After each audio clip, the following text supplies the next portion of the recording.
Pak Arianto. Assalamualaikum warahmatullahi wabarakatuh. Waalaikumsalam warahmatullahi wabarakatuh. Selamat pagi, salam sejahtera untuk kita semua.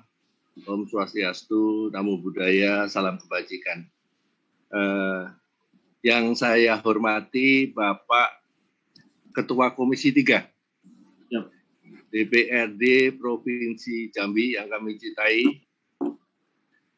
Kemudian yang kami hormatin Bapak Kepala Bapeda Provinsi Jambi, provinsi yang beberapa kali saya pernah ke sana, meskipun tidak terlalu sering. Mudah-mudahan kita bisa membicarakan hal yang lebih maju untuk Provinsi Jambi. Kemudian yang kami hormatin Kepala LPM UI, yang kami hormatin Bapak Dekan Fakultas Ekonomi dan Bisnis Universitas Jambi. Kami pernah juga ke Universitas Jambi dan Bapeda pada waktu penyusunan RPJP yang pertama kali di Jambi, kalau tidak salah sudah lama sekali, kira-kira 15 tahun atau 14 tahun yang lalu. Yang kami hormatin Bapak Ibu undangan perwakilan Bapeda Provinsi, dan kami yang terutama kami cintai dan kami hormatin Bapak Ibu pejabat dan staf di lingkungan Kementerian Perencanaan Pembangunan Nasional atau Bappenas. Mohon maaf, saya nggak terlalu pintar mengatur background sehingga tidak kurang terlihat dengan jelas. Bagus, Pak. Bapak Ibu yang kami hormatin dan kami muliakan.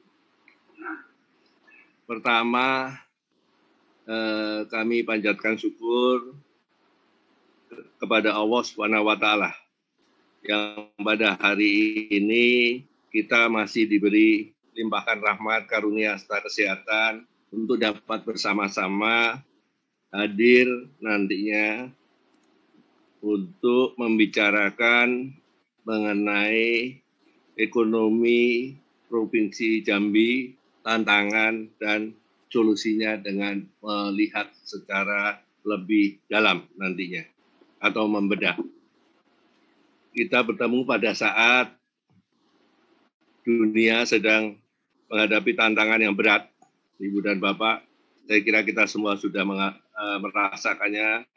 Pandemi COVID-19 telah memberi dampak penurunan yang signifikan bagi perekonomian nasional, pertumbuhan ekonomi, di mana pertumbuhan ekonomi nasional pada triwulan 2 2020 terkontraksi sebesar 5,3%.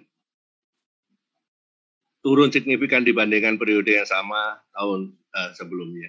Sebelum adanya COVID, pada tahun 2015 sampai 19, Provinsi Jambi rata-rata menyumbang sebesar berdasarkan rata-rata, kalau mungkin Indonesia lebih tinggi dari 4,5, maka kami melihat ada potensi besar sebetulnya ekonomi Jambi nanti ke depan, insya Allah pasca dari COVID nanti tumbuh lebih tinggi dari ekonomi nasional. Stagnasi pertumbuhan ekonomi Jambi juga ditandai oleh rendahnya investasi dan ekspor luar negeri yang masing-masing tumbuh sekitar 2,5% oleh pandemi COVID-19.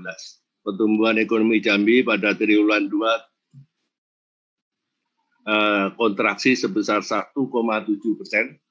Kalau tidak salah, saya kira ini lebih rendah ya Bapak Ibu sekalian dibandingkan kontraksi pada tingkat nasional, menunjukkan sebetulnya ketahanan Provinsi Jambi yang relatif baik secara rata-rata dari nasional. Dari lapangan usaha, transportasi dan pergudangan yang mengurangi kontraksi sangat dalam, yaitu hampir 28%. Dari sisi pengeluaran rumah tangga terkontraksi sekitar 4,3%, lebih kecil sebetulnya dari kontraksi konsumsi rumah tangga di tingkat nasional. Ibu dan Bapak sekalian, yang sangat kita khawatirkan adalah impact-nya terhadap tenaga kerja dan taraf kesejahteraan dari saudara-saudara kita, terutama yang berada di seputar garis kemiskinan. Dari sisi ketenaga kerjaan, pandemi juga memberi dampak terhadap peningkatan angka pengangguran di Provinsi Jambi. Per Juni tercatat sebanyak 77 sejumlah pekerja terkena PHK dan hampir 5.000 pekerja dirumahkan. Tingkat kemiskinan Provinsi Jambi pada Maret 2020 mencapai 7,6% dan pengangguran sebetulnya masih di bawah nasional yaitu 4,4%. Mohon izin sebentar, Ibu dan Bapak.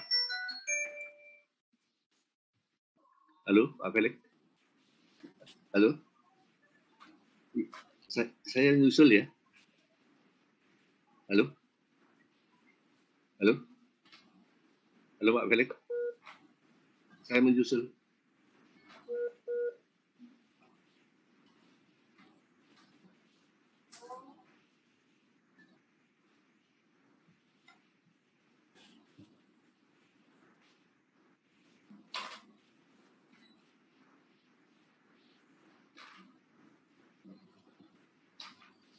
Mohon izin, Ibu dan Bapak, ada kebetulan kami sedang rapat kerja di luar kota. Kami lanjutkan, mohon maaf. Pertama bahwa